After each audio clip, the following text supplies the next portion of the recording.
2 साल पहले तक राजस्थान से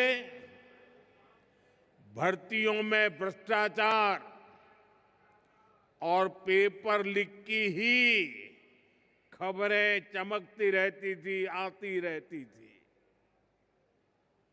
अब राजस्थान में पेपर लीक पर लगाम लगी है, दोषियों पर सख्त कार्रवाई हो रही है।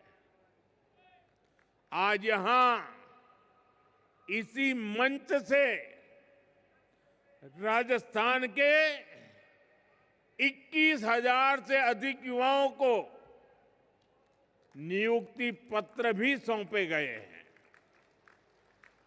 ये बहुत बड़ा बदलाव आया है। मैं इस बदलाव के लिए, नई नौकरियों के लिए, विकास के सभी कामों के लिए राजस्थान के आप सभी लोगों को बहुत बहुत बधाई देता हूं। साथियों, आज वीरांगनाओं की इस धरती से मुझे देश भर की बेटियों के लिए एक अहम अभियान शुरू करने का अवसर मिला है।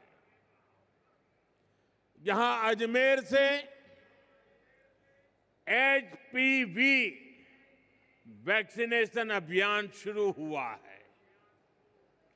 ये अभियान देश की नारी शक्ति को सशक्त करने की दिशा में अहम कदम है।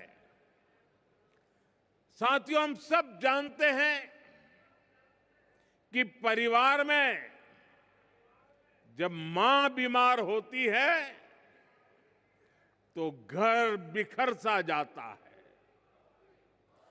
अगर मां स्वस्थ है तो परिवार हर संकट का सामना करने में सक्षम रहता है। इसी भाव से भाजपा सरकार ने महिलाओं को संबल देने वाली अनेक योजनाएं चलाई है। साथियों, हमने 2014 से पहले का वो दौर देखा है जिसमें शौचालय के अभाव में बहनों बेटियों को कितनी पीड़ा, कितना अपमान झेलना पड़ता था। बच्चियां स्कूल छोड़ देती थी क्योंकि वहां अलग टॉयलेट की सुविधा नहीं होती थी। गरीब बेटियां सैनिटरी पैड्स नहीं ले पाती थी। पहले जो सत्ता में रहे उनके लिए ये छोटी बातें थी, इसलिए इन समस्याओं की चर्चा तक नहीं होती थी। लेकिन हमारे लिए ये बहनों बेटियों को बीमार करने वाला, उनके अपमान से जुड़ा संवेदनशील मसला था। इसलिए हमने इनका मिशन मोड पर समाधान किया। साथियों, गर्भावस्था के दौरान कुपोषण माताओं के जीवन के लिए बहुत बड़ा खतरा होता था। हमने सुरक्षित मातृत्व के लिए योजना चलाई। मां को पोषक आहार मिले, इसके लिए 5,000 रुपया बहनों के खाते में जमा करने की योजना शुरू की। मां धुएं में खांसती रहती थी लेकिन उब तक नहीं करती थी।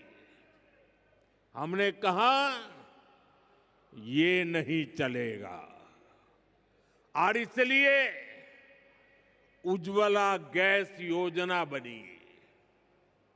ये सब इसलिए संभव हुआ क्योंकि भाजपा सरकार सत्ता भाव से नहीं, संवेदनशीलता के साथ काम करती है। साथ ही 21वीं सदी का 1/4 हिस्सा बीत चुका है। आज का समय